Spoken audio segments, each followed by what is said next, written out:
Welcome to the Salmon Runs YouTube. Enjoy the video. You begin by confirming compatibility and gathering what you need. Once done, plug the USB Ethernet adapter into a USB port and attach the Ethernet cable to your router or switch. Make sure you have administrator rights and any driver files at hand, because Windows often installs drivers automatically but may need a supplied installer. Open Settings Update and Security while the adapter is connected so Windows Update can find drivers. This speeds detection and reduces manual steps. Once the device appears in Device Manager, you act.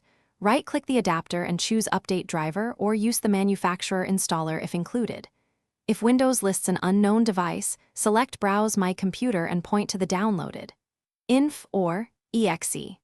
After driver install, open Network Connections and right-click the adapter to set IP4 to DHCP for most networks. Make sure to enter a static IP, gateway, and DNS only when your network requires it. Finally, disable power saving on the USB hub to prevent disconnects.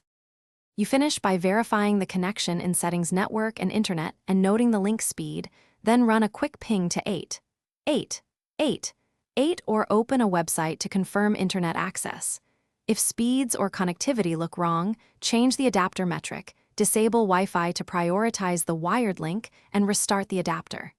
Key troubleshooting tip: if nothing works, uninstall the adapter from Device Manager, reboot, and reinstall the latest manufacturer driver. Also try a different USB port or a powered USB hub to rule out power issues. Thanks for watching. Consider subscribing if we helped you.